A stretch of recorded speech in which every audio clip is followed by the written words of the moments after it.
Hello बच्चों, क्या हाल चाल। तो हम लोग हीट एंड थर्मोडायनेमिक्स का फर्स्ट चैप्टर कंप्लीट कर लिए थे। आज सेकंड चैप्टर लेकर के आए हैं जिसका नाम है कैलोरीमेट्री।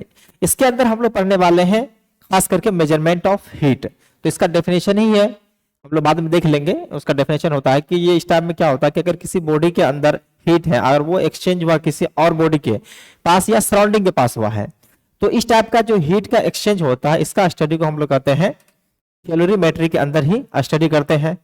तो उसके बाद हम लोग आज जो कवर करने वाले हैं, पहले करेंगे इंट्रोडक्शन ऑफ हीट। हीट का इंट्रोडक्शन बात करेंगे कि हीट के बारे में क्या है या कि किस तरह से ट्रांसफर होता है। बेसिकली अगर देखा जाए तो अगर कोई बॉडी के पास टेम्परेचर अच्छा खासा है तो अपना टेम्परेचर लूज करेगा। टेम्परेचर लूज कैसे करेगा? तो वो हीट को लॉस करके करेगा।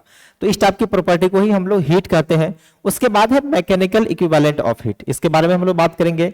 ये बताता खास करके जो हमारा मैकेनिकल एनर्जी है और वो हीट जो है वो दोनों अलग अलग टर्म नहीं है, वो दोनों आपस में कोरिलेट कर रहा है। और इसको 1842 से पहले हम लोग मानते थे कि जो हमारा हीट है वो अलग दुनिया की चीजें हैं और जो मैकेनिकल वर्क है वो अलग दुनिया की चीजें। जैसे कि अगर मान करके चलिए हम लोग कोई पार्टिकल है, अगर उसके पास मोशन हो रहा है तो उसके पास जो एनर्जी होती है, काइनेटिक एनर्जी होती है या पोटेंशियल एनर्जी होती है, तो इस टाइप के एनर्जी को हम लोग मैकेनिकल एनर्जी कहते हैं। और टेम्परेचर के वजह से जो एनर्जी आती है उसको हम लोग हीट के तौर पे मानते थे।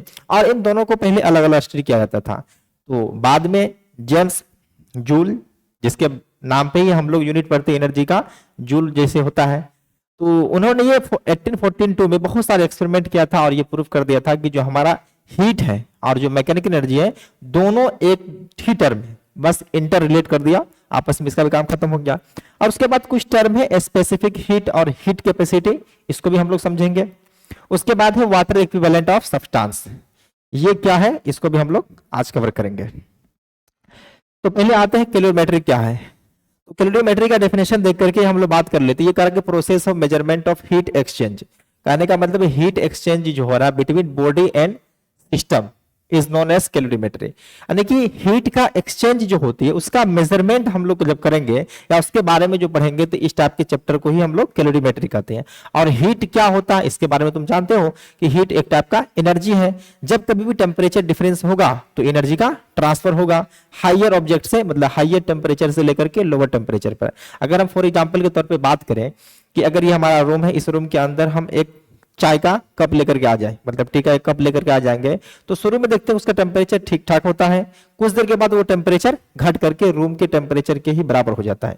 दूसरी तरफ हम देखते हैं कि एक बर्फ की सिल्ली लेते हैं। बर्फ का सिल्ली को अगर देखेंगे शुरू में क्या होता है कि बहुत ज्यादा ठंडा होता है, लेकिन कुछ देर के लिए तुम रूम में रख दोगे तो वो धीरे धीरे कन्वर्ट हो जाएगा आइस कन्वर्ट हो जाएगा किसमें?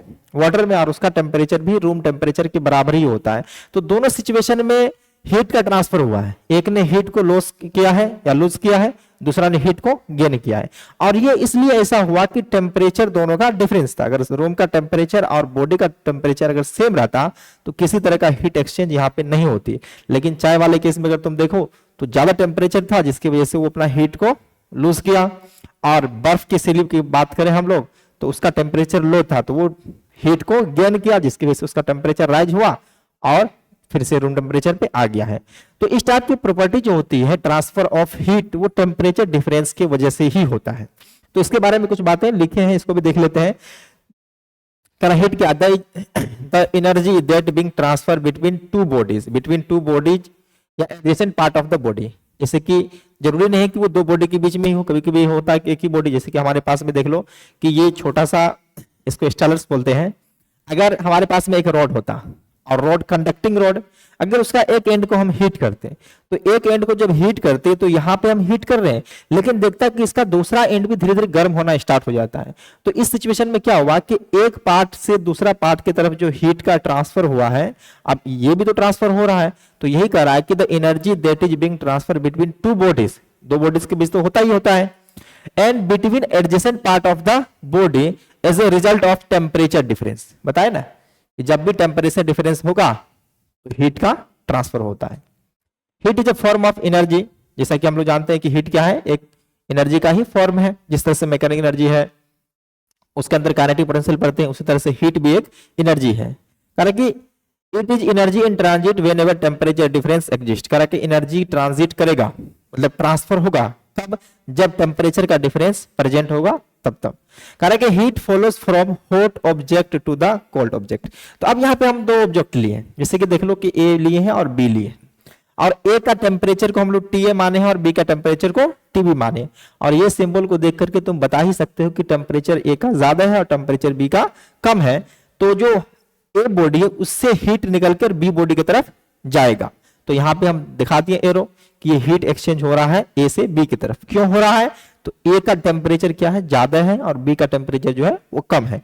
अगर उल्टा भी हो सकता था, बी का टेम्परेचर हम हाइयर कर लेते और ए का टेम्परेचर लोअर कर देते, तो हीट बी से निकल करके ए की तरफ आ जाता। कारण कि when we say that body is heated, जैसा कि हम बोलते हैं कि बॉडी हीट किए गए हैं, इसका मतलब है कि इसका मॉलिक्यूल जो होता है begins to move with greater kinetic energy. इसके बारे में हम लोग बात कराए हैं कि अगर कोई बॉडी अगर उसको हीट करते हैं तो उसके अंदर जो इंटरनल एनर्जी जो होती है या इंटरमोलिक्यूल जो मॉलिक्यूल्स होती है, जैसे कि मान लो कि ये कोई बॉडी है, इसके अंदर बहुत सारा मॉलिक्यूल्स है, अगर हम इसके अंदर हीट सप्लाई करें, हीट को जनरली हम लोग कैपिटल क्यू से भी रिप्रेजेंट करते हैं, तो ये जो मॉलिक्यूल है ग्रेटर स्पीड से वाइब्रेट करना स्टार्ट कर देगा, जुम जुम जुम जुम कर करके स्टार्ट कर देता है वाइब्रेट करना। तो वही कह रहा है कि when we say that body is heated, जैसा कि हम लोग बोलते हैं कि अगर बॉडी को हीट किया गया तो इसका मतलब है कि उसके मॉलिक्यूल जो है सो वो ग्रेटर काइनेटिक एनर्जी उसके पास आ चुका है, अब वो ज्यादा जोर जोर से वाइब्रेट कर रहा है। तो इस तरह के प्रॉपर्टी जो होती है वो हीट के अंदर होता है। तो हीट तो बस यही है कि जब भी टेम्परेचर का डिफरेंस होता है तो हम लोग बात करते हैं कि हीट का ट्रांसफर हुआ, और किसी बॉडी के अंदर कितना हीट है ये कहना मीनिंगलेस है। जैसे कि फॉर एग्जांपल के तौर पे कि अगर हम लोग बोलते हैं कि इस बॉडी के पास इतना वर्क है, तो ये भी बात मीनिंगलेस है। तो बोलते हैं कि ऐसे कि एनर्जी है, तो किसी बॉडी का टेम्परेचर हो सकता है, अब वो टेम्परेचर डिफरेंस होगा, जो process of transfer of energy होती है उसको हम लोग हीट बोलते हैं। जैसे process of transfer of energy को हम लोग वर्क बोलते हैं, वैसे ही ये हीट भी है। तो हीट और वर्क दोनों का काम होता है ट्रांसफर ऑफ एनर्जी करना। एक का काम होता है कि मैकेनिकल वर्क करके करते हैं हम लोग, मैकेनिकल वर्क मतलब फोर्स लगा डिस्प्लेसमेंट किए तब जाकर के हीट का ट्रांसफर हुआ, मतलब एनर्जी का ट्रांसफर हुआ। और हीट में क्या होता है कि दो बॉडी को ला करके रख दिए, एक बॉडी यहाँ पे है दूसरा बॉडी यहाँ पे, किसी तरह का इसमें एक्सटर्नल वर्क हम नहीं करते, फिर भी एक बॉडी से टेम्परेचर निकल करके दूसरी बॉडी का टेम्परेचर को हाई कर देता है। यहाँ बिना किसी वर्क का हम लोग एनर्जी का ट्रांसफर को देख लिए। तो इस टाइप का जो एनर्जी का ट्रांसफर होता है उसको कहते हैं non mechanical way of transfer of energy. और हीट जो होता है बस यही काम है। वर्क और एनर्जी में बेसिक डिफरेंस यही है कि उसमें हम लोग वर्क करते हैं, फोर्स लगा कर डिस्प्लेसमेंट करते हैं तब जाके वर्क होती है, लेकिन इसके अंदर वर्क में भी हम लोग एनर्जी का ट्रांसफर ही करते हैं और हीट के अंदर भी एनर्जी का ट्रांसफर ही होता है। टेम्परेचर डिफरेंस रख दो काम चल जाएगा। उसके बाद हीट के बारे में कुछ बेसिक बात हम लोग कर लेते हैं। जैसे कि अगर हीट का सिंबल देखें, हीट को हम लोग कैपिटल क्यू से रिप्रेजेंट करते हैं, कैपिटल क्यू से रिप्रेजेंट करते हैं। और इसका एसआई यूनिट हम लोग जानते हैं क्या होता है, इसका यूनिट की बात कर ले, यूनिट होता है जूल। जिस तरह से हम लोग वर्क का जूल बोलते हैं उसी तरह से ये भी जूल होता है। और इसका अदर यूनिट भी होता है या कॉमन यूनिट है, इसको कभी कभी सीजीएस यूनिट भी बोला जाता है। और हीट को जनरली पहले इसी में ही मेजर किया जाता था, कैलोरी। इसको रिप्रेजेंट करते हैं CAL से, तो ये कैलोरी है। अब इन दोनों में कुछ कन्वर्जन फैक्टर भी है।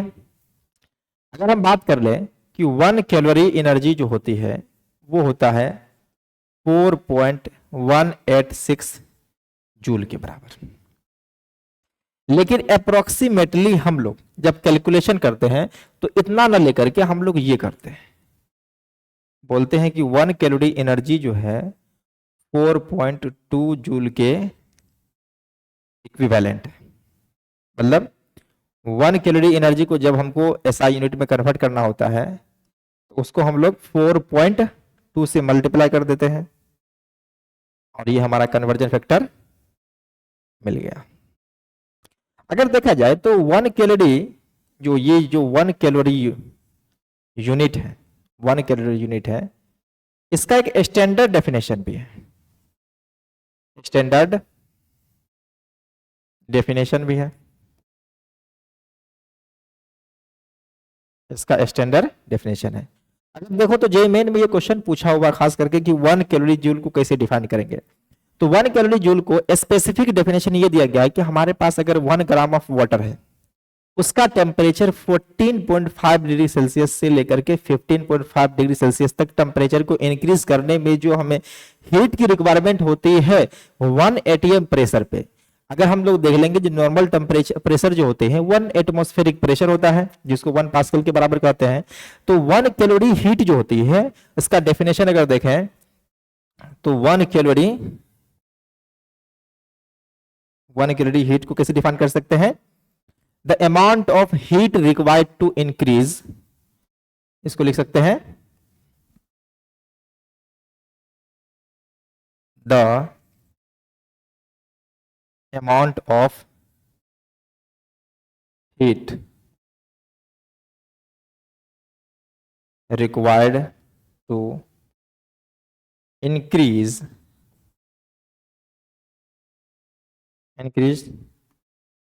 टेम्परेचर ऑफ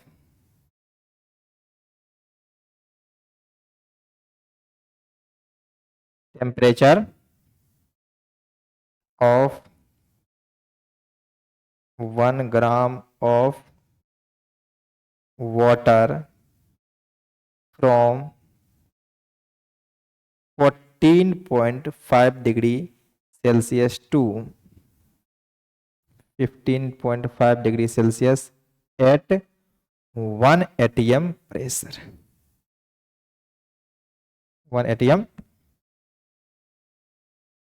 इसी को 1 एटमॉस्फेरिक प्रेशर भी बोलते हैं, 1 एटीएम प्रेशर। अब तुम्हारे दिमाग में बात ये आ रहा होगा कि सर ऐसा नहीं है कि हम लोग 14.5 डिग्री सेल्सियस से लेकर के 15.5 डिग्री सेल्सियस ही क्यों बढ़ाते हैं। देखो इसमें ऐसा होता है कि अगर हम देखेंगे तो जो वाटर का डेंसिटी जो होती है वो कुछ वेरी करते रहता है, उसका वॉल्यूम भी कुछ वेरी करते रहता है। तो अगर हम बात कर ले कि जो specific heat capacity of water जो होती है, क्या होती है specific heat capacity of water, जो कुछ देर में हम लोग डिफाइन करने वाले हैं, वो 15 डिग्री सेल्सियस पे जो होता है वो होता है 1 कैलोरी के बराबर। बात बाकी अगर हम पहले जाएं तो उसका टेम्परेचर कुछ जो है सो मतलब स्पेसिफिक हीट कैपेसिटी जो होती है वो कुछ ज्यादा होती है, फिर बाद में अगर जाएं तब भी कुछ ज्यादा हो जाती है। लेकिन अगर हम बात करें 15 डिग्री की सेल्सियस के अप्रोक्स तो वहां पे 1 कैलोरी ग्राम पर डिग्री सेल्सियस होता है। इसको थोड़ा सा हम लोग बाद में डिफाइन करेंगे। तो ये है स्टैंडर्ड डेफिनेशन, ये क्या है स्टैंडर्ड डेफिनेशन ऑफ 1 कैलोरी। ये एनसीईआरटी में भी देख लो चाहे एससीबी बुक के अंदर भी देख लो तो इसका डेफिनेशन भी सेम ही लिखा हुआ है कि 1 ग्राम पानी का टेम्परेचर हमको इंक्रीज करना है 14.5 डिग्री सेल्सियस से लेकर के 15.5 डिग्री सेल्सियस तक 1 एटीएम प्रेशर के अंदर, या 1 एटीएम प्रेशर अगर एटमॉस्फेयर का है उस सिचुएशन में। अगर हम प्रेशर बढ़ा देंगे तो फिर इसमें जो हीट की रिक्वायरमेंट होगी वो कुछ अलग हो जाएगा, मतलब 1 कैलोरी हीट नहीं होगी, वो कुछ और हो जाएगा। तो क्लियर है, इस तरह से हम लोग इसको डिफाइन कर लिए हैं। तो अब यहां पे हम लोग बात करते हैं मैकेनिकल इक्विवेलेंट। अब मैकेनिकल इक्विवेलेंट है क्या, इससे पहले ही हम बोले थे इंट्रोडक्शन में ही कि जो हीट है उसको एक अलग दुनिया माना जाता था और जो हमारा मैकेनिकल वर्क है उसको अलग मानते थे। जैसे कि अगर मान करके चलो कि हमारे पास एक ब्लॉक है, एज्यूम कर लेते हैं कि ये हमारा सरफेस है और इस पे एक ब्लॉक रख देते हैं। मान लो कि ये एक ब्लॉक रख दिया, इस ब्लॉक के पास कुछ स्पीड दे देते हैं, इसके पास कुछ स्पीड दे दिए। तो अब ये ब्लॉक का मास m है, इसके पास स्पीड v है, तो इसके पास तो काइनेटिक एनर्जी हुआ, ये काइनेटिक एनर्जी हुआ, इसको हम लोग बोलेंगे हाफ mv²। अब ये सरफेस जो अपना है ये वाला, ये रफ सरफेस है। कैसा है, ये रफ सरफेस है। अब जब रफ सरफेस है तो हम लोग जानते हैं कि इसका स्पीड लगातार घटता जाएगा, घटते घटते कहीं पे आकर के ये रेस्ट में आ जाएगा। इसका वेलोसिटी अब हो चुका है 0, इसका वेलोसिटी अब हो गया है 0। तो अभी जो हमारे पास एनर्जी था काइनेटिक एनर्जी के फॉर्मेट में हाफ mv² था, वो यहां तक आते आते क्या हुआ, ये लॉस क्या हुआ, कहां गया नहीं गया। तो पहले के जमाने में हम लोग जानते थे कि जो हमारी एनर्जी है वो बर्बाद हो गया, अब खत्म हो गया है, अब हम इसको फिर से दोबारा नहीं कर सकते, ला सकते हैं। तो ये कब की बात थी, ये 1842 से पहले सोचा जाता था। कितना, 1842 से पहले। लेकिन 1842 के बाद उसी के दौरान जेम्स जूल, जिनका तुम लोग नाम सुना भी होगा, जैसे एनर्जी का यूनिट हम लोग जूल मेजर करते हैं, तो उन्होंने बहुत सारा एक्सपेरिमेंट किया और एक्सपेरिमेंट करने के दौरान उन्होंने ये देखा कि जो हमारा एनर्जी, जो हीट का एनर्जी 1 कैलोरी एनर्जी है, वो कुछ ना कुछ मैकेनिकल वर्क करने के बराबर हमको मिल जाता है। जैसे मान करके चलो, यहाँ पे एक बात बोला गया है कि अगर किसी भी 1 ग्राम ऑफ वाटर को 1 डिग्री सेल्सियस हमको इंक्रीज करना है उसका टेम्परेचर, तो हमको 1 कैलोरी एनर्जी देना ही पड़ेगा। अभी हम लोग कुछ देर पहले बात किए थे कि 1 कैलोरी एनर्जी का डेफिनेशन जो होता है वो 14.5 से लेकर के 15.5 डिग्री सेल्सियस इंक्रीज करते हैं। तो वहां पे देखो कि 1 डिग्री सेल्सियस वाटर का टेम्परेचर को हम लोग राइज करते हैं। तो अब देखो यहाँ पे अगर बात कर ले अप्रोक्सीमेटली, तो 1 ग्राम ऑफ वाटर का 1 डिग्री टेम्परेचर इंक्रीज करने के लिए हमें 1 कैलोरी हीट की रिक्वायरमेंट होती है। और जरूरी नहीं है कि इसका टेम्परेचर को हम हमेशा हीट दे करके ही बढ़ाएं। अब देखो, इसको हम दूसरे तरीका से भी बढ़ाने की कोशिश करते हैं और बढ़ा के तुम लोग बढ़ाया भी होगा। जैसे कि अगर तुम मान लो कि तुम्हारे पास थर्मस है और उसके अंदर तुम पानी को रखो और पानी को अच्छी तरह से, क्योंकि उसके अंदर देखो कि वॉल जो होते हैं वो नॉन कंडक्टिंग होते हैं, उसके अंदर से हीट का ट्रांसफर नहीं होता है। अब तुम उसको क्या करो कि मैकेनिकल वर्क करो, उसको हिलाओ। जब हिलाएंगे तो हम लोग काइनेटिक एनर्जी दे रहे हैं, तो हिलाने के बाद क्या होता है कि उसका टेम्परेचर इंक्रीज कर जाता है। तो देखो, इस सिचुएशन में तो हम हीट का सप्लाई नहीं किए, लेकिन फिर भी टेम्परेचर इंक्रीज किया, तो इसका मतलब है कि जो हम वर्क किए वो तो हीट की एनर्जी के फॉर्मेट में कन्वर्ट हुआ। तो वही बात को यहाँ पे समझाया गया है कि जो हमारा 1 कैलोरी हीट जो था, जिस तरह से 4.2 जूल के बराबर होता है। अगर जिस तरह से हम लोग बात किए ना अभी कि 1 कैलोरी हीट जो होती है, 1 कैलोरी हीट 4.2 जूल के बराबर होती है। तो कहने का मतलब वाटर का टेम्परेचर को 1 ग्राम का 1 डिग्री सेल्सियस इंक्रीज करने के लिए हमें 1 कैलोरी हीट देना पड़ेगा। हम उसके बदले क्या करते हैं कि 4.2 जूल उस पर वर्क कर देते हैं, फिर भी काम बराबर होता है। तो इसी बात को यहाँ पे समझाया गया है। इसको थोड़ा सा देख लेते हैं, इसको हटाओ, इसका काम अब नहीं बचा। अरे रुक,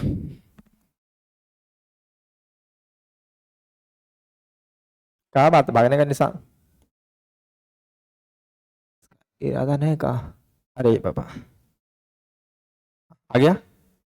तो अब देखो, तो ये कह रहा है, कौन कह रहा है, डेफिनेशन के अंदर क्या बोल रहा है, देखो कह रहा है कि heat is equivalent to mechanical energy and measure how much mechanical energy equivalent to a calorie. मतलब कितना मैकेनिकल एनर्जी वो कैलोरी के बराबर होता है। तो वो टर्म जो होता है उसको हम लोग बोलते हैं मैकेनिकल इक्विवेलेंट। अब यहाँ पे कहा गया है कि if mechanical work is W produce the same temperature change, अगर डेल्टा T टेम्परेचर चेंज किए हम कितना वर्क कर करके, W वर्क करके। इसका एग्जांपल भी हम दिए कि थर्मल फ्लास्क को तुम उसको शेक करो, हिलाओ, तो हम लोग मैकेनिकल वर्क कर रहे हैं। मैकेनिकल वर्क करने के दौरान टेम्परेचर में कुछ चेंज आ रही है, वो टेम्परेचर को सेम अब हम चेंज करेंगे H हीट को सप्लाई करके। तो वही करा ना, if the mechanical work W produce the same temperature change as heat H, then we write, तो हम लोग लिख सकते हैं क्या कि W equal to J into W क्या है, वर्क किए, और ये जो H है अपना क्या हो जाएगा, H जो हो जाएगा यहाँ पे ये हीट है, और ये जो J है इसी को बोलते हैं हम लोग मैकेनिकल इक्विवेलेंट। मैकेनिकल इक्विवेलेंट, यही वो कड़ी है जो हीट को वर्क से जोड़ता है। समझ रहे हो, हीट को वर्क से जोड़ता है। अब यहाँ पे where J is called the mechanical equivalent of heat, यहाँ पे तो लिखा ही है कि J को हम लोग कहते हैं मैकेनिकल इक्विवेलेंट ऑफ हीट।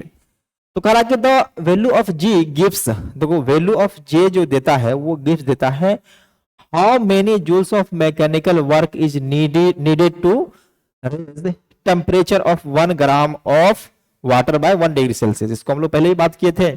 तो जैसा कि हम लोग जानते हैं कि देखो यहाँ पे 4.2 जूल ये वर्क है, equal to J into 1 calorie. ठीक है, अगर मान लो कि हम क्या किए कि डेल्टा 1 डिग्री टेम्परेचर बढ़ाने के लिए इसका 1 ग्राम वाटर को हीट सप्लाई करेंगे 4.2 जूल, और 1 कैलोरी टेम्परेचर जो इंक्रीज होता है वही 1 ग्राम ऑफ वाटर का 1 डिग्री टेम्परेचर अगर हम इंक्रीज करते तो हम लोग बोलते हैं कि उसके अंदर हीट सप्लाई कितना किए 1 कैलोरी।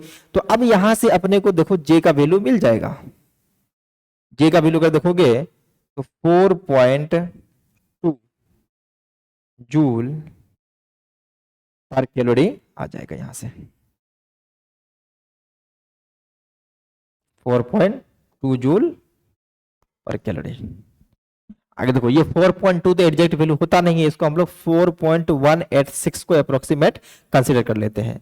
तो ये क्या है कि एक फैक्टर है जो हमारा मैकेनिकल वर्क है और जो हीट है उन दोनों के बीच रिलेशन एस्टेब्लिश करता है। क्लियर है? तब हम लोग आगे बढ़ते हैं। अब है स्पेसिफिक हीट, या इसी को बोलते हैं हम लोग स्पेसिफिक हीट कैपेसिटी, इसी को हम लोग स्पेसिफिक हीट कैपेसिटी भी बोलते हैं। इसको स्पेसिफिक हीट कैपेसिटी भी बोलते हैं, और इसको रिप्रेजेंट करते हैं हम लोग एस से, स्मॉल एस हो चाहे कैपिटल एस हो उससे कोई फर्क पड़ने वाला नहीं है।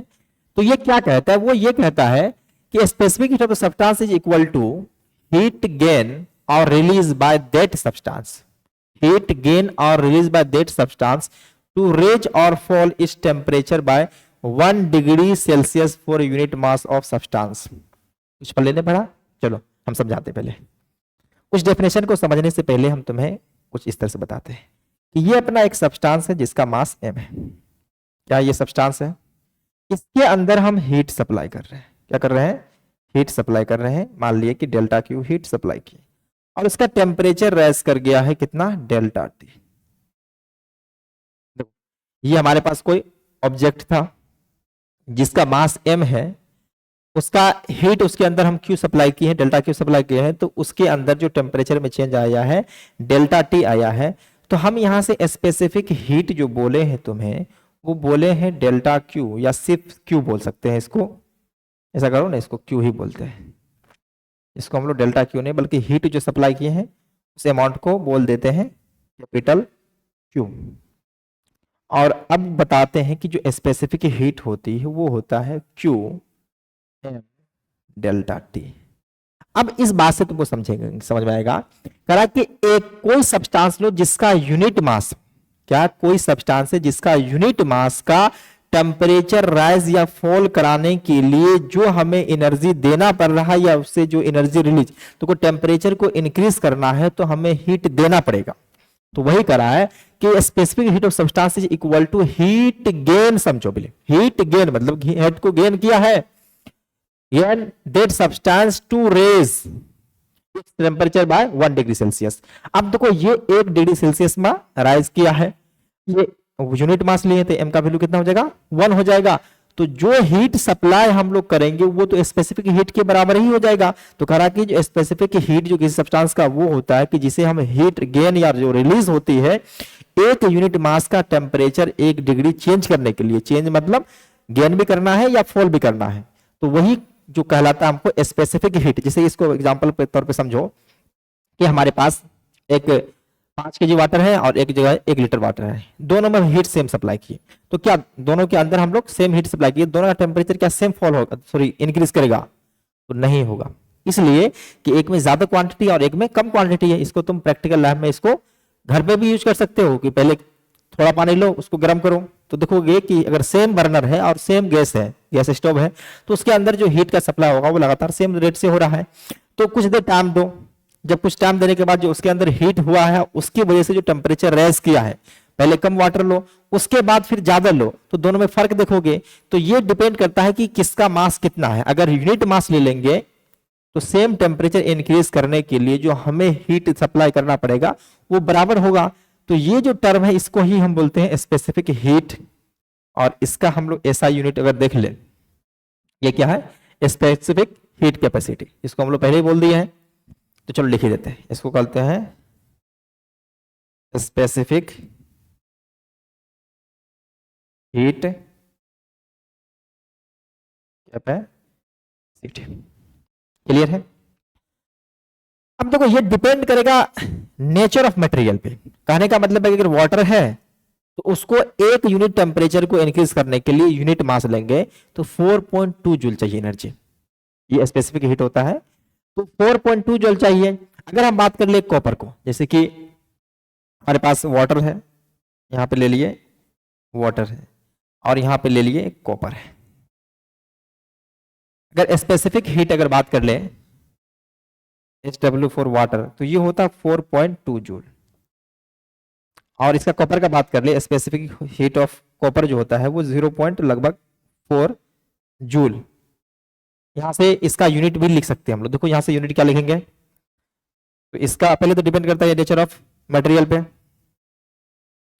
डिपेंड्स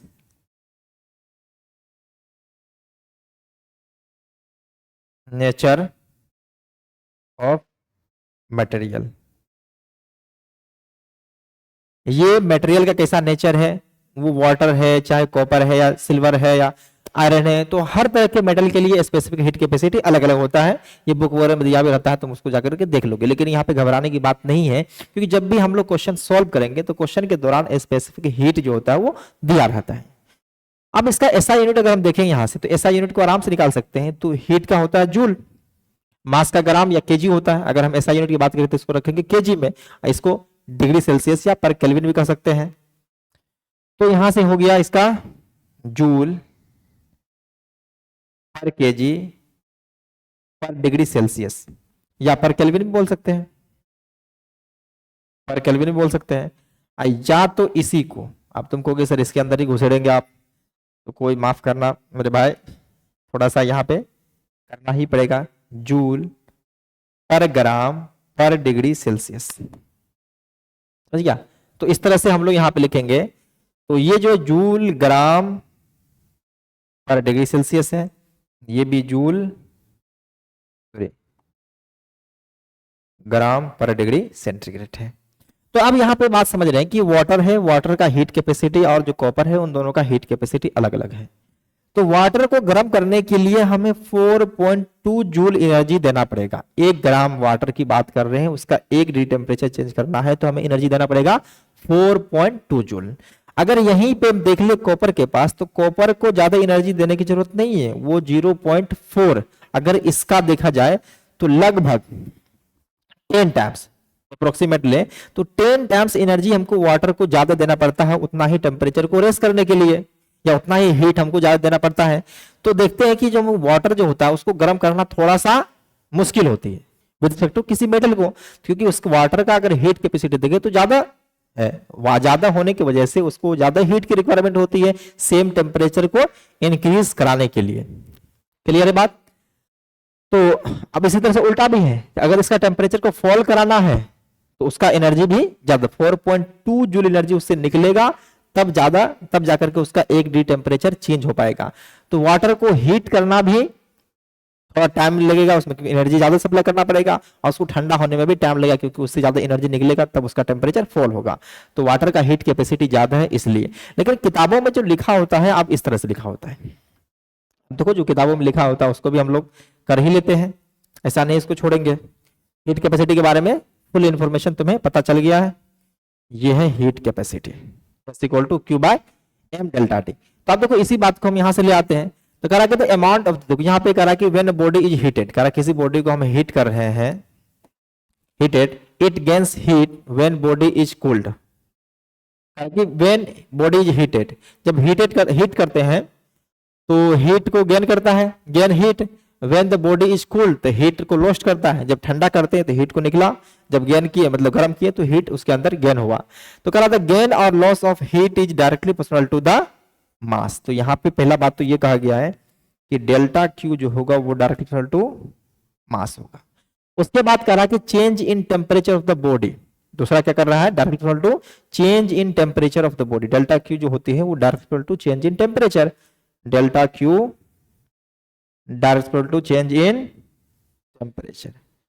अब इन दोनों को जोड़ करके हम लोग देखेंगे तो डेल्टा क्यू जो आ गया है, यहां से एक कांस्टेंट आएगा जिसको हम लोग मान लेते हैं कि एक कांस्टेंट जो एस है और m डेल्टा t, और इसी को थोड़ा अरेंज करके हम लिखें तो डेल्टा Q इक्वल टू, ये गलत लेते हैं,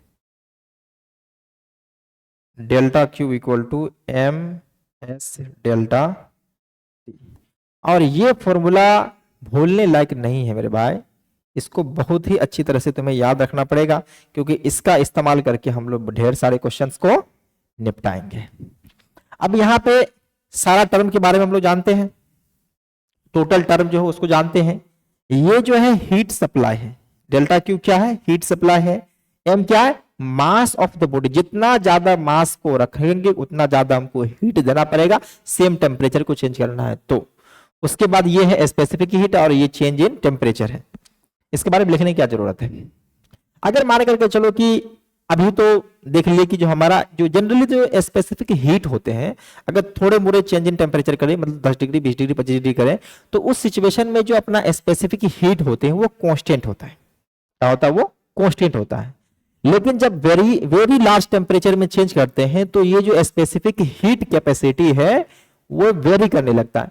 तो उस सिचुएशन में हम लोग छोटा सा डी क्यू लिखेंगे और इसको बोलेंगे एम एस, छोटा सा टेम्परेचर चेंज हुआ dt। अगर हमें कंप्लीट टेम्परेचर चाहिए, कंप्लीट हीट चाहिए, तो टोटल हीट लेने के लिए, डेल्टा क्यू हीट लेने के लिए हमें करना पड़ेगा integrate D Q equal to, अब जो मास तो कांस्टेंट ही रहेगा, इसको बाहर कर लेंगे s इंटू डी टी। कुछ ऊपर से जा रहा है क्या, उसको ऊपर से जाने नहीं देंगे, हम इसको नीचे रोकेंगे। बस हम ये बताना चाहते हैं कि जो s है अपना हो सकता है फंक्शन ऑफ टेम्परेचर हो, टेम्परेचर के साथ अगर वेरी कर रहा है तो उसका फंक्शन के साथ टेम्परेचर के साथ फंक्शन दिया जा सकता है। s इक्वल टू बोल दिया कि ये अल्फा टी प्लस बीटा करके वेरी कर रहा है, अल्फा टी प्लस बीटा करके अगर ये चेंज हो रहा है, अगर जब इस तरह से चेंज होगा तो वहां पर s का वैल्यू हम लोग क्या रखेंगे, अल्फा टी प्लस बीटा, और इसका इंटीग्रेट कर देंगे फटाफट। क्लियर है।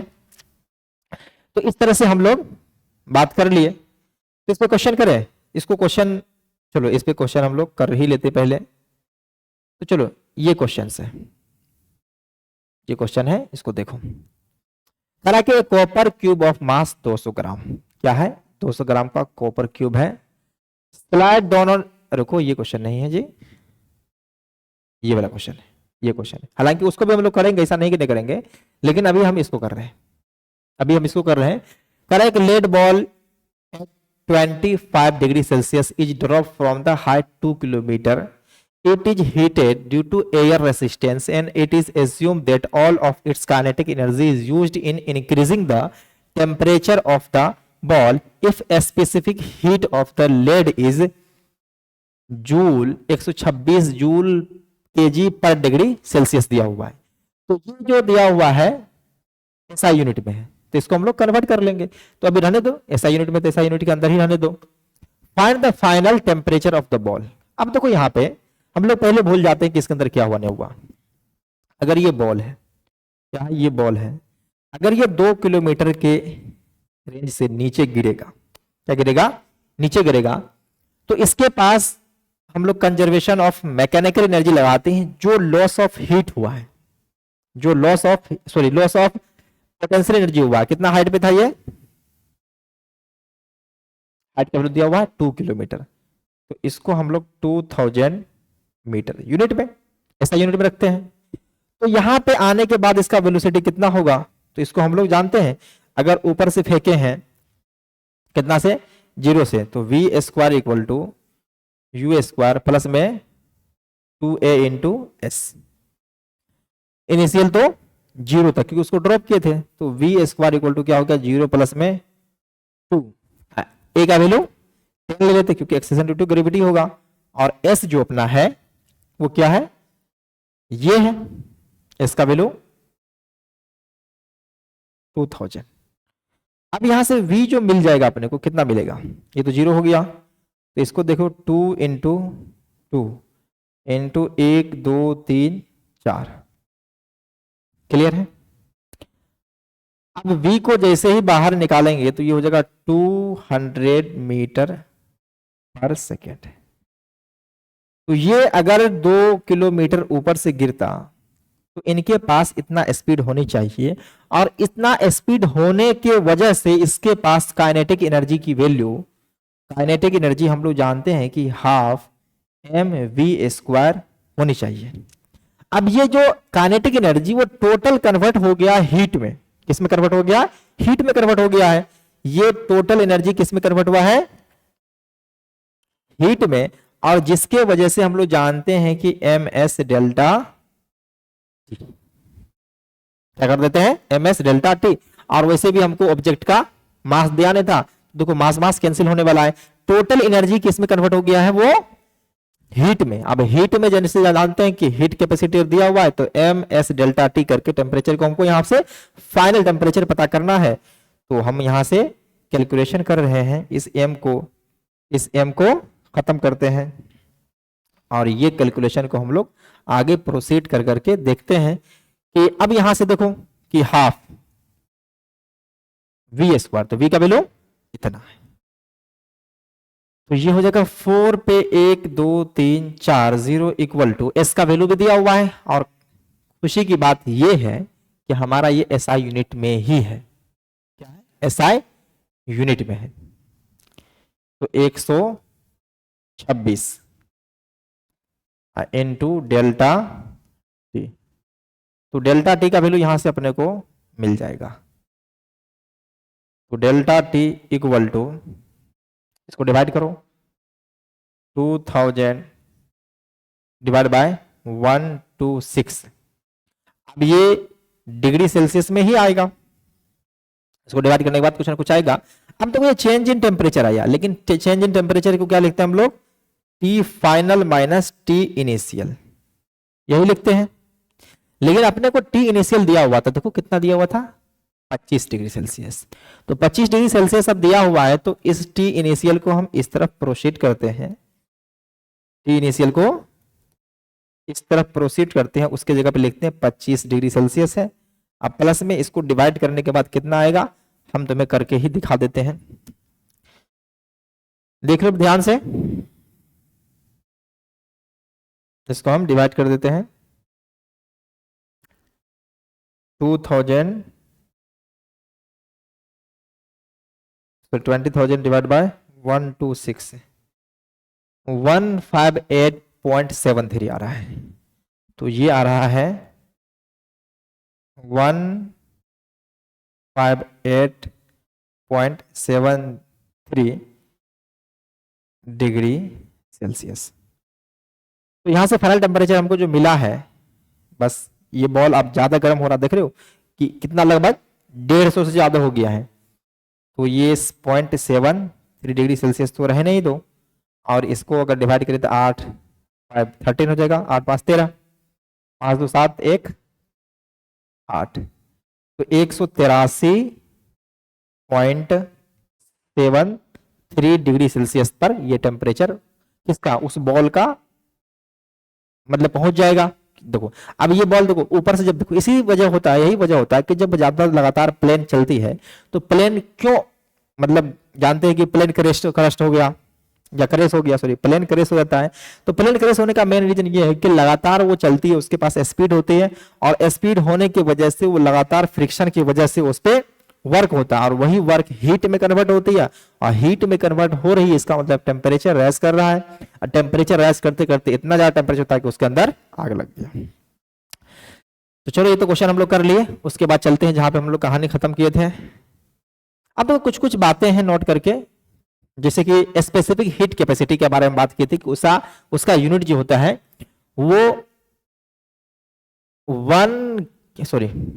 अगर तुम्हें दिया है कि 1 किलोग्राम पर डिग्री सेल्सियस अगर तुम्हें दिया हुआ है, तो तुमको ये दिया रहेगा, लेकिन एसआई यूनिट में लाने के लिए हमें यहां तक पहुंचना है, हमें यहां तक पहुंचना है, सॉरी एसआई यूनिट हमको यहां तक पहुंचना है। इसलिए कि अभी देखा था तुम क्वेश्चन के अंदर कि वो क्या दिया हुआ था, जूल पर केजी पर डिग्री सेल्सियस, क्योंकि देखो मास का एसआई यूनिट जो होता है वो केजी होता है, ग्राम तो नहीं होता, वो सीजीएस होता है। तो जनरली हम लोग जानते हैं कि 1 किलोग्राम पर डिग्री सेल्सियस, और ये देखा जाए तो स्पेसिफिक हीट ऑफ वाटर भी होता है। तो ये अगर तुम्हें दिया रहेगा तो इसको ऊपर भी कर दिए केजी, तो उसको ऊपर कर दिए 1 किलोग्राम कैलोरी डिवाइड बाय जो ग्राम में था उसको भी केजी कर दिए, पर डिग्री सेल्सियस कर दिए। अब देखो ये कैलोरी जो होता है, जैसे कि हम लोग जानते हैं कि 1 कैलोरी इक्वल टू 4.2 जूल, तो 1000 कैलोरी इक्वल टू, इसे मल्टीप्लाई कर देंगे तो कितना जाएगा 14200 जूल। तो वही 4200 जूल पर केजी पर डिग्री सेल्सियस जो होती है ये एसआई यूनिट में है। तो मैं दिया रहेगा ये, लेकिन जब कैलकुलेशन करेंगे तो हमें एसआई यूनिट तक पहुंचने के लिए ये काम करना पड़ेगा। ये एसआई यूनिट में, जैसे कि अभी हम लोग देखे वो क्वेश्चन के अंदर एसआई यूनिट में ही दिया हुआ था, अगर नहीं दिया रहेगा तो उसको हम लोग कन्वर्ट करेंगे एसआई यूनिट के अंदर। उसके बाद एक टर्म आता है heat capacity of the body. ये क्या है? तो कह रहा है amount of heat required to change the temperature of the body by 1 degree Celsius. कह रहा है कि टेम्परेचर, कोई बॉडी है उस बॉडी का टेम्परेचर को हमें 1 डिग्री सेल्सियस से चेंज करना है, तो हमें कितना अमाउंट ऑफ हीट देना पड़ेगा। तो अब देखो यहाँ पे अलग अलग बॉडी होगा तो उसका मास को हम लोग वेरी कर लेंगे। अगर देखो सेम ही बॉडी है, उसका मास अगर रख दिए, एक का 10 केजी रख दिए, एक का 1 केजी रख दिए, तो किस में ज्यादा हमें हीट देना पड़ेगा? ऑफकोर्स जाहिर सी बात है कि सर जिसका ज्यादा वजन है या मास है उसमें हमको ज्यादा हीट देना पड़ेगा। तो वही बात है कि जो हीट कैपेसिटी जब डिफाइन करते हैं हम लोग तो सीधा बोलते हैं कि ये जो हीट कैपेसिटी है इसके अंदर हम हीट डाल रहे हैं, हीट दे रहे हैं। क्यों हीट दिए? इसका टेम्परेचर रेस कितना कर गया? Delta T. तो सिंपली हीट कैपेसिटी जो होती है वो होती है delta q by delta T, या क्यू बाय डेल्टा टी, उससे कोई फर्क पड़ने वाला नहीं है। तो ये जो अपना है हीट कैपेसिटी है, ये क्या है? हीट कैपेसिटी है। इसको हम लोग बोलते हैं हीट कैपेसिटी।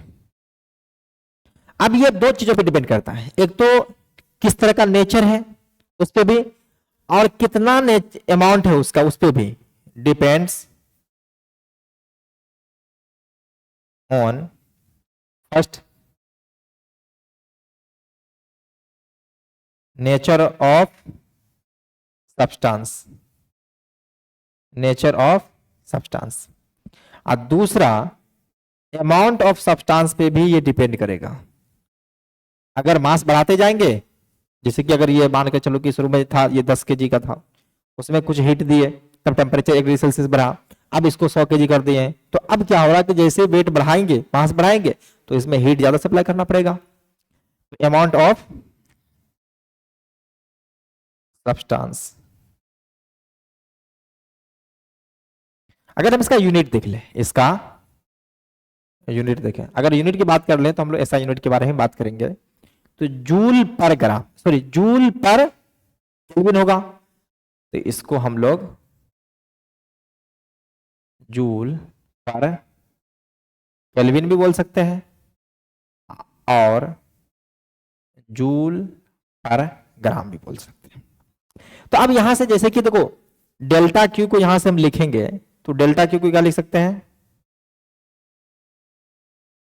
सॉरी एम नहीं, डेल्टा क्यू को C इंटू डेल्टा टी। अगर हीट कैपेसिटी दिया रहे तो कोई हीट कैपेसिटी को कभी कभी थर्मल कैपेसिटी ऑफ हीट भी कहते हैं, इसको बोलते हैं थर्मल कैपेसिटी ऑफ हीट भी बोलते हैं, या थर्मल कैपेसिटी भी बोलते हैं।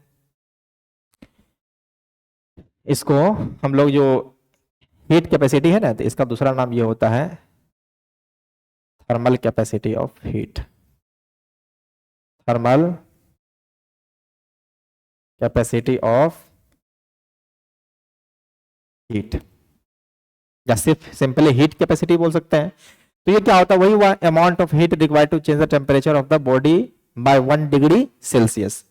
तो अब यहां से जैसे कि हम लोग यहां से देखो कि डेल्टा क्यू का फॉर्मूला एक ये भी लिखे हैं और डेल्टा क्यू का फॉर्मूला एक ये भी लिखे हैं, एम एस डेल्टा टी। तो अब ध्यान से देखो कि ये जो सी है और ये जो एम एस है वो दोनों तो इक्वल है, तो इसीलिए लिखा गया कि C equal to M s, और ये होता है delta q by delta t, और ऐसा यूनिट इसका लिख दिया है जूल पर केल्विन। क्लियर है? उसके बाद नोट का तीसरा पॉइंट है, तीसरा पॉइंट में क्या करा कि if the temperature of the substance change without transfer of heat, कहा कि बिना हीट को ट्रांसफर किए हम किसी सब्सटेंस का टेम्परेचर को चेंज कर दिए हैं तो उसका स्पेसिफिक हीट कैपेसिटी 0 है। बात समझ में आई? अब इसको थोड़ा फील लो कि हम लोग फिर से वही थर्मल फ्लास्क लेते हैं, थर्मल बॉक्स लेते हैं जिसके अंदर पानी को डाल करके हम लोग हिलाएंगे, उसको शेक करो। अब शेक करने के बाद क्या होगा कि उसके अंदर टेम्परेचर राइज कर गया। हम तो हीट सप्लाई नहीं किए, हीट सप्लाई नहीं किए हैं, अब उसके अंदर टेम्परेचर राइज कर गया। किसी भी तरह का हीट का ट्रांसफर जब नहीं हुआ है फिर भी टेम्परेचर चेंज इंक्रीज हुआ है तो इसका मतलब है कि स्पेसिफिक हीट कैपेसिटी क्या है? 0 है। अरे देखो डेल्टा क्यू इक्वल टू होता है एम एस डेल्टा टी, ये इंक्रीज कर रहा है, सॉरी ये क्या कर रहा है? डेल्टा टी तो इंक्रीज किया। अब इसमें कोई फर्क नहीं आ रहा, फर्क तभी नहीं आ सकता है जब स्पेसिफिक हीट कैपेसिटी का वैल्यू 0 होनी चाहिए। तो यही बात कर रहा है कि अगर किसी भी ऑब्जेक्ट का टेम्परेचर हम चेंज कर रहे हैं बिना उसके अंदर हीट का चेंज किए तो उस ऑब्जेक्ट का specific heat capacity must be 0। Clear है? उसके बाद नेक्स्ट पॉइंट पे आते हैं हम लोग। अगला पॉइंट कह रहा है कि if substance undergo change of state which occurs at the constant temperature. देखो अभी तो तुम्हें कुछ पल्ले नहीं पड़ेगा, तुम जानोगे जैसे कि अगर हम मान लो कि आइस ले लिए, क्या ले लिए? आइस ले लिए। आइस से जब ये वाटर में कन्वर्ट होता है मेल्टिंग पॉइंट पर तो उस समय टेम्परेचर सेम रहता है, ये भी 0 डिग्री सेल्सियस पे होती है और ये भी 0 डिग्री सेल्सियस पे होते हैं। आइस जब वाटर में कन्वर्ट होते हैं तो इस सिचुएशन में अपना टेम्परेचर होता है कांस्टेंट। टेम्परेचर क्या होता है? कांस्टेंट। लेकिन हमें हीट देना पड़ता है, वो हीट कहां गया? तो वो हीट का काम हुआ फेज को चेंज करने में गया। तो इस सिचुएशन में जब हम हीट सप्लाई कर रहे हैं टेम्परेचर में चेंज नहीं आ रहा है तो वैसे स्टेट में या उस सिचुएशन में जो थर्मल कैपेसिटी ऑफ सब्सटेंस होगा वो होगा इन्फिनिटी। क्या होगा? इन्फिनिटी। फिर से देख लो delta Q equal to M S delta T.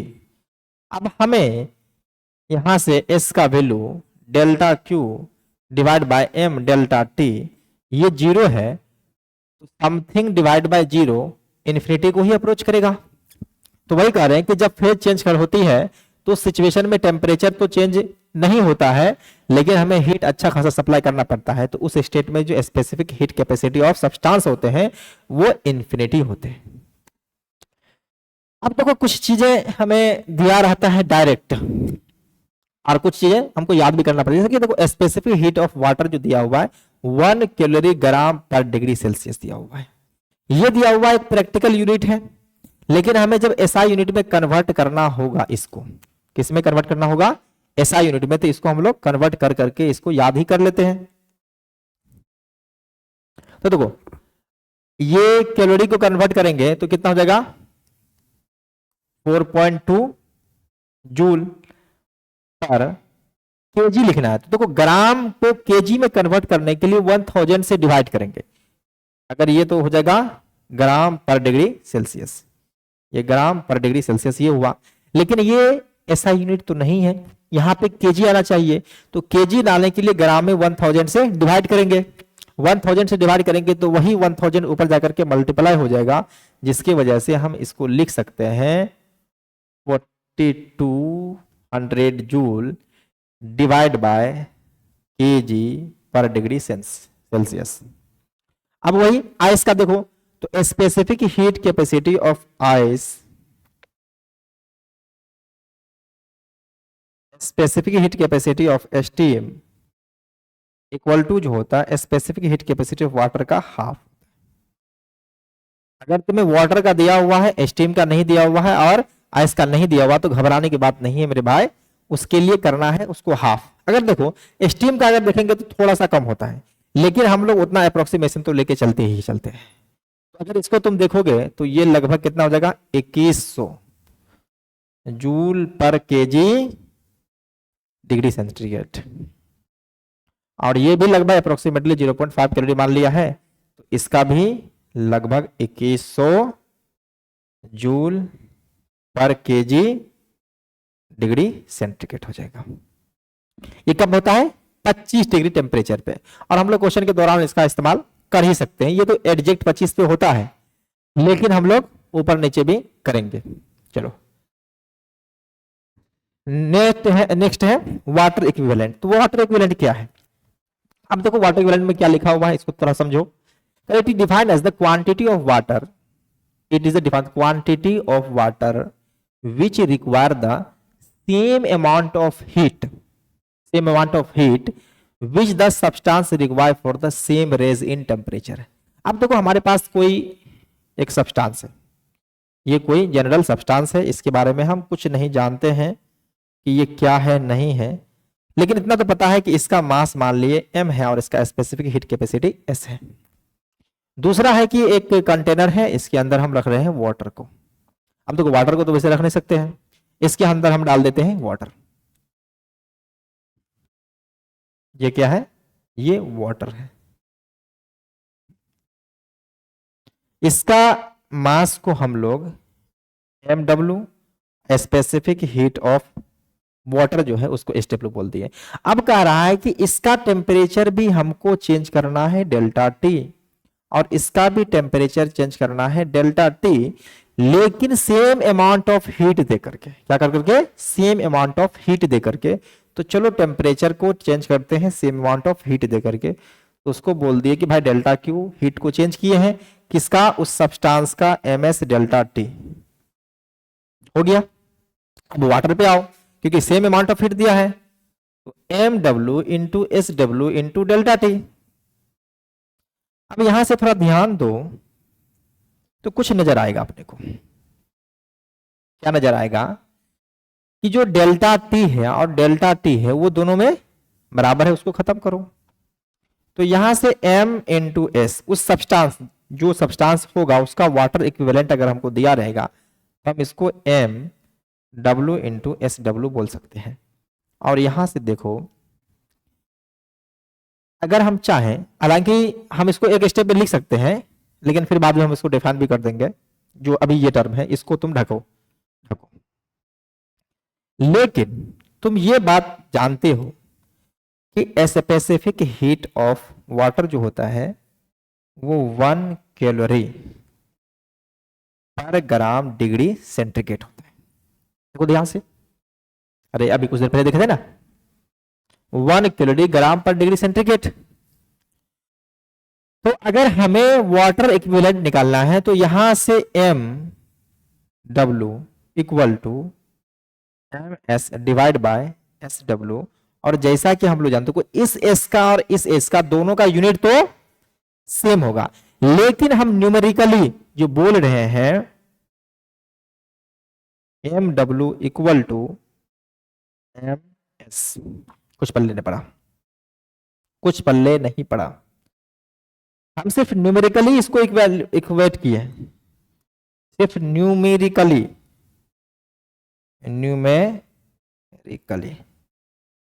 सिर्फ नंबर को दे। तो कह रहा है कि जो किसी भी ऑब्जेक्ट का वाटर इक्विवेलेंट वो बताता है कि उसका हीट कैपेसिटी क्या है। इसको तो हम लोग सी से भी बोलते हैं ना जी, इसको बोलते हैं सी। अगर किसी ऑब्जेक्ट का हमें हीट कैपेसिटी ने दिया हुआ, उसका दिया हुआ वाटर इक्विवेलेंट दिया हुआ है, अगर वाटर इक्विवेलेंट दिया हुआ है तो हमें दिमाग में यह समझ में आना चाहिए कि अगर हम उस हीट कैपेसिटी को हटा करके उतना केजी ऑफ वाटर रख दे तो काम चल जाएगा। तो उसको हम ऐसे बोल सकते हैं, इसी को वाटर इक्विवेलेंट को देखो, amount of water, amount of water which has same heat capacity as that of the body। Clear है? तो अब कहने का मतलब है कि अगर हमको किसी भी ऑब्जेक्ट का heat capacity, sorry water equivalent दिया हुआ है तो हम ये समझ जाएंगे ये वाटर इक्विवेलेंट जो है किसी भी ऑब्जेक्ट का हमें हीट कैपेसिटी को ही बता रहा है। अब उसका हमें टेम्परेचर अगर डेल्टा टी दिया हुआ कि चेंज करना, तो उसके अंदर हीट की रिक्वायरमेंट कितनी होगी, तो जो मास ऑफ वाटर रहेगा, समझिए वाटर इक्विवेलेंट जो दिया हुआ वो है, तो हीट कैपेसिटी दिया हुआ है। और इसको हम लोग जानते हैं कि delta Q equal to M S delta t लिखेंगे। और ये किसके बराबर है, तो मास ऑफ वाटर के बराबर है। तो यही है वाटर इक्विवेलेंट, कि किसी भी ऑब्जेक्ट अगर बहुत सारा मान जो कंटेनर दिया हुआ, उस कंटेनर का हमें वाटर इक्विवेलेंट दिया हुआ है। ये नहीं बताया उस कंटेनर का मास कितना, उसका स्पेसिफिक हीट कैपेसिटी क्या है, कुछ नहीं दिया हुआ, बस बता दिया है कि उसका वाटर इक्विवेलेंट इतना है।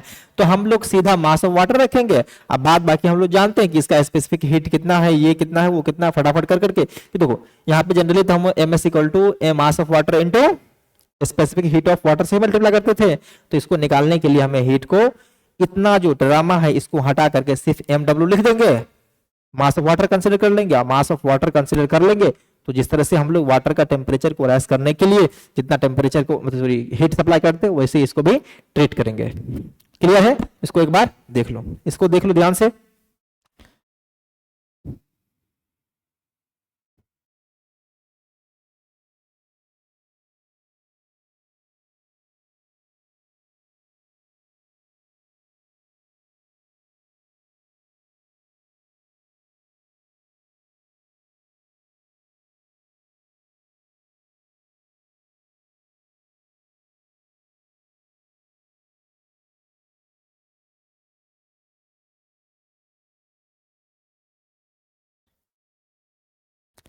क्लियर है, आगे बढ़े हम लोग। तो चलो, सर ये क्वेश्चन तो हम लोग कर लिए थे। अब चलो एक क्वेश्चन ये है, इसको खत्म कर करके हम लोग आज का लेक्चर को यहीं कंप्लीट करते हैं। तो इस क्वेश्चन में देखो क्या कहा गया कि copper cube of mass 200 gram slide down on the rough incline plane of the inclination 37 degree at constant speed, assume that any loss in mechanical energy goes into the block as the thermal energy. Thermal energy मतलब heat के format में गया है। Find the increase in temperature of the block as it slide down rough in slide down through the 60 centimetre. तो अब इसको थोड़ा सा फील लेते हैं कि इसके अंदर कौन एनर्जी कहा जा रहा है। मान लेते हैं कि अपने पास ये ब्लॉक, ये इंक्लाइन प्लेन है और इसका दिया हुआ एंगल ऑफ इंक्लिनेशन 37 डिग्री, और एक ब्लॉक है जिसका मास दिया हुआ हमको इस तरह से दिया हुआ है, इसका मास मान लेते हैं।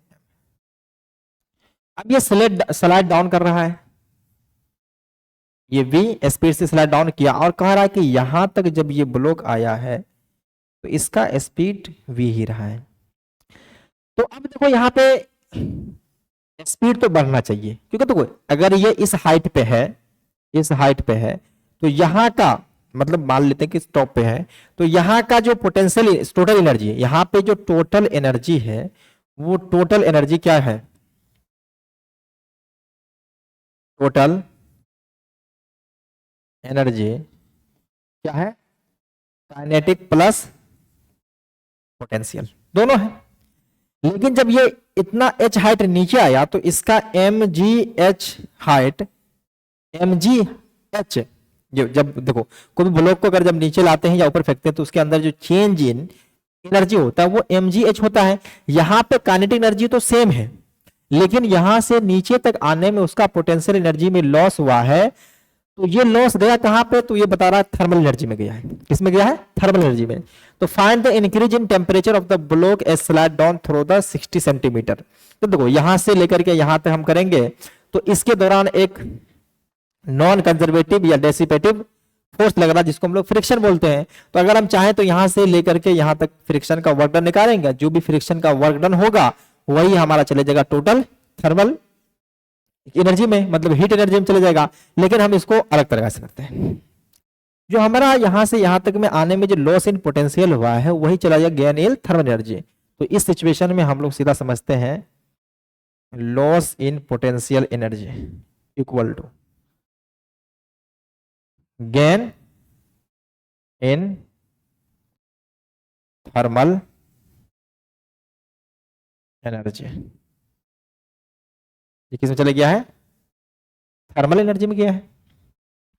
तो पोटेंशियल एनर्जी का लॉस कितना हुआ है, तो m g h equal to, अब इसका टेम्परेचर को राज क्या दिया गया है, तो इसको हम लोग बोलेंगे एम एस डेल्टा टी, क्या बोलेंगे, एम एस डेल्टा टी। तो पहली बात तो ये कि तुम भाई साहब मास की जरूरत भी नहीं पड़ेगी, दिया है तो ठीक है, नहीं दिया तो कोई भी दिक्कत नहीं, वहां पे दिया हुआ था। लेकिन देखो यहाँ पे स्पेसिफिक हीट ऑफ कॉपर जो दिया हुआ है वो देखो किस में दिया हुआ है, ऐसा यूनिट में, तो बहुत अच्छी बात है, हमको इसको चेंज भी करना नहीं पड़ेगा। यहाँ पे जी का वैल्यू हम लोग रखेंगे 10, जी का वैल्यू रखेंगे 10, और ये हाइट एच ये है, लेकिन वो स्लाइड डाउन जो किया है ये वाला हाइट उसको दिया हुआ है। तो इसको जब लिखना है तो ये वाला एच इक्वल टू कितना हो जाएगा, अगर इसको हम एल मान लें तो एच इक्वल टू हो जाएगा L sine 37 degree, L sine 37 degree. तो एल का वैल्यू कितना दिया हुआ है, 60 दिया हुआ है, 60 इंटू 37 डिग्री मतलब 3/5, इसको डिवाइड करोगे तो 12 आ जाएगा, ये आ गया 36 सेंटीमीटर। लेकिन इसको मीटर में कन्वर्ट करना है तो मल्टीप्लाई 0.36, ये इस तरफ ये हुआ, और इसका वैल्यू कितना दिया है 42 इंटू डेल्टा टी, सिर्फ चेंज इन टेम्परेचर पूछ रहा था ना, find the increase in temperature, तो ये जो डेल्टा टी है वही तो टेम्परेचर इंक्रीज कराएगा, तो यहां से अपने को डेल्टा टी का वैल्यू मिलने वाला है, ये कितना हो जाएगा 3.6 equal to 420 into delta t, और यहां से हम डेल्टा टी का वैल्यू आराम से निकाल सकते हैं इसमें डिवाइड करके, 3.6 डिवाइड बाय, इस जीरो को हटाओ, पॉइंट को हटाओ तो ये जीरो आ जाएगा, और अजीब नहीं लग रहा है, इसको हटा दिए तो एक जीरो यहाँ पे आ गया, 6 से डिवाइड करो तो ऊपर 6 और नीचे 7, तो टेम्परेचर जो राइज किया है डेल्टा टी जो उसका बढ़ा है वो 6 डिवाइड बाय 700 डिग्री सेंटीग्रेड, कितना टेम्परेचर इसका राइज हुआ है। क्लियर है। तो इस तरह से हम लोग आज देखें तो 3 टर्म पढ़े, एक तो मैकेनिकल इक्विवेलेंट ऑफ हीट जिसका ज्यादा जरूरत है भी नहीं, वही से वाटर इक्विवेलेंट का हीट जो है, so water equivalent of heat जो है बहुत अच्छा खासा है। इस पे हम लोग क्वेश्चन तो आज नहीं किए, नेक्स्ट क्लास में क्वेश्चन करेंगे, उस पर 1-2 क्वेश्चन पहले हम लोग कर लेंगे, उसके बाद ही कुछ कंसेप्ट को पढ़ेंगे, और उसके बाद देखें हम लोग स्पेसिफिक हीट ऑफ मटेरियल क्या होता है, या हीट कैपेसिटी ऑफ मटेरियल क्या होता है। तो आज का लेक्चर को हम लोग यहीं पे खत्म करते हैं, नेक्स्ट क्लास में हम लोग इसके आगे कंटिन्यू करेंगे, तब तक के लिए पढ़ाई करते रहो, take care and bye bye.